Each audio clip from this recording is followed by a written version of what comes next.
After sinking in February 1988, the Kyongshing is being found to emanate small quantities of oil in the following years. After thorough investigations, the Korean government decides the remaining oil has to be recovered from the Kyongshing wreck.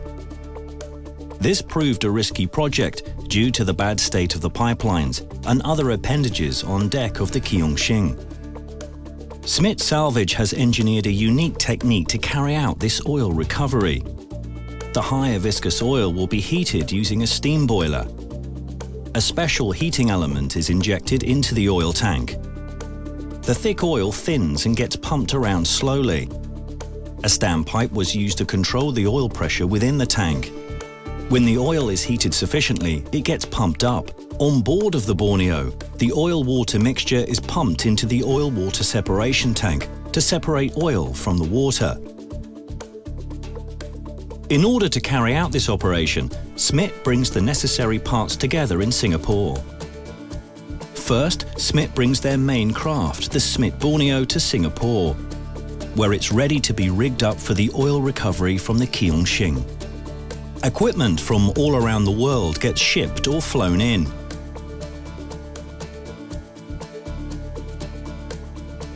And placed on the Borneo.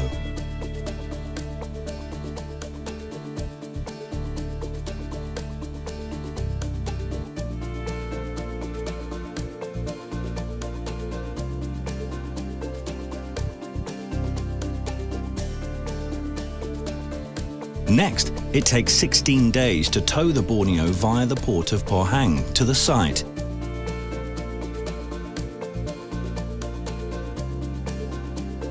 Where it's moored above the Kyongshing wreck in an 8-point mooring spread.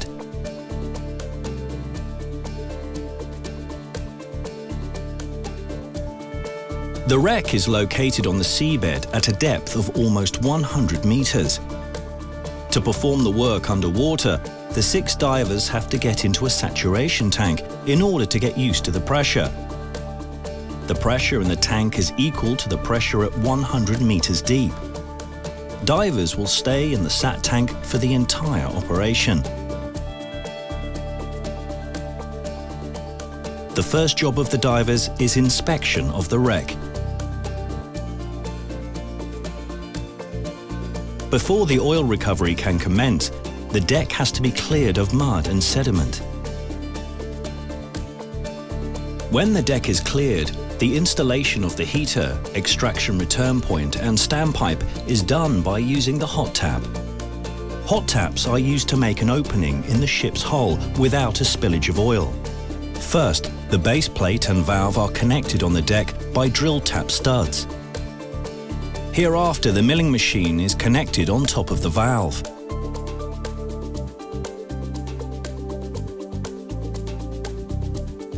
The milling head drives a hole in the tank. When the cut is finished, the milling machine is removed. A hose, pump, or in this case a specially engineered heater, can now be connected to the valve. The heated oil gets recirculated back into the tank. During the recirculating of the heated oil in the cargo tank, divers check the deck for leakages, as the oil is getting less viscous due to the heating and can possibly emanate from small openings on the deck. When the heated oil is pumped up to the surface, each tank is flushed 3 times to clean them completely. The first flushing is done with seawater from inside the cargo tank. The water is heated by the heating element inside the tank and circulated via the heater mounted on the skid back into the cargo tank. The second and third flushing are done with preheated water of 60 degrees centigrade that is pumped from the Borneo into the tanks. After settling of the heated oil-water mixture inside the cargo tank, the remaining oil water is pumped to the surface. The first tank is declared empty on the 1st of July 2011 at 19:15 hours. In order to recover the remaining oil inside the cargo oil tanks, the hatch covers are cleaned separately after flushing of the tanks. To clean the hatches, a small dome is placed over the hatch before it's opened.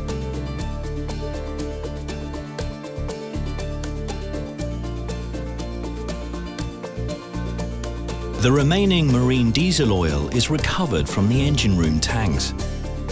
Lastly, a small quantity of oil was found on the bridge.